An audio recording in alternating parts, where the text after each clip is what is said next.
Who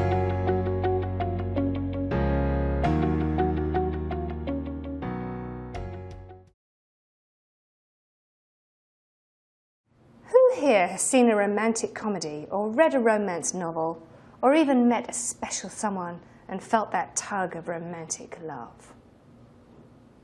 Most of you, but maybe not all. Just how universal is this notion of romantic love? Any ideas?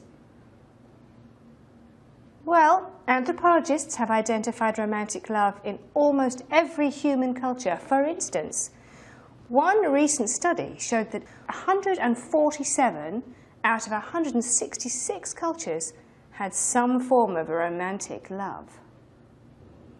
This suggests that romantic love is at least partly biologically based. There's also a social science to romantic love, which is where I'm going to begin today. Anthropologists describe romantic love as a high-intensity social ritual.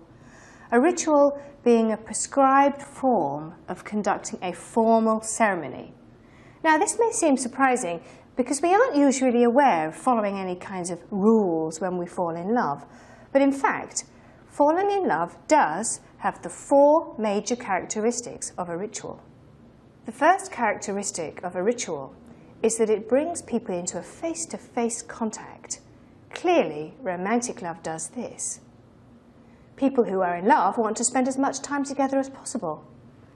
The second characteristic of a ritual is that it focuses people's attention on some common object or activity.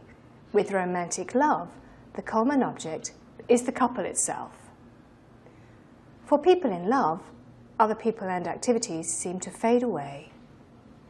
Now, the third characteristic of a ritual is that it promotes mutual emotion among the participants. Obviously, romantic love qualifies here. Few other experiences can surpass it in intensity. This is why romantic love is described as a high-intensity ritual.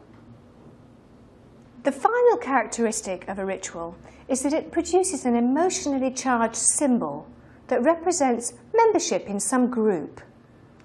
Well, what are some of the symbols in romantic love? In Western cultures, love is associated with heart-shaped objects and rings. For instance, a wedding ring symbolises a couple's love and commitment. We all know how important these symbols can be. For instance, losing a ring, for example, can cause a lot of anxiety, so be careful with those symbols. Now let's look at what's happening in your brain and in your body when you feel the emotion that we call romantic love. Recent research indicates that there's a biochemical basis to love.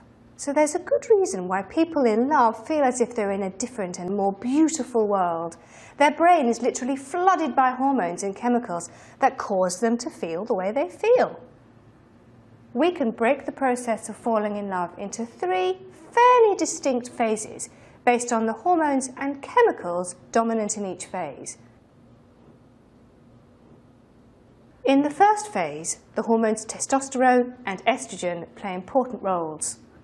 Although testosterone has a reputation as a male hormone, it is also present in women, and it has many effects on the brain, one of which is to make us seek partners and to be alert to the presence of possible partners.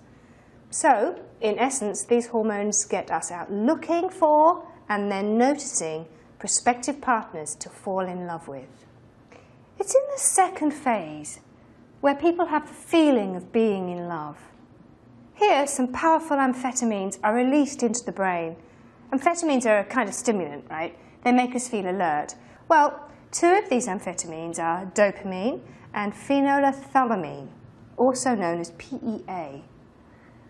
Dopamine has a physical effect on our body. It increases our heart rate and blood pressure and seems to make us more talkative.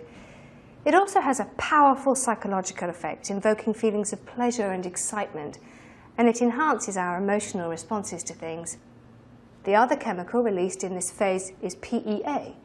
PEA is a neurotransmitter, which means it increases the electrical signals between the neurons in the brain. This makes us feel euphoric. It's the chemical that makes us smile a lot when we're first in love and feel like we're in some kind of heavenly world. But because our body develops a tolerance to PEA, the euphoric feelings gradually disappear. And that brings us to the final phase of love, which is concerned with longer-lasting commitment and attachment. The first important compound in this stage is endorphins. Endorphins are natural painkillers that give us a sense of security and feelings of peace and calm. They basically improve our mood. Our brain also secretes hormones that play a role in the formation of social attachments. One such hormone is oxytocin, sometimes called the cuddle chemical.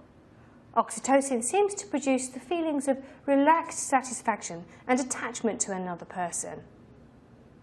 Now, as you might imagine, there is some resistance to the idea of love being determined by brain chemistry and hormones.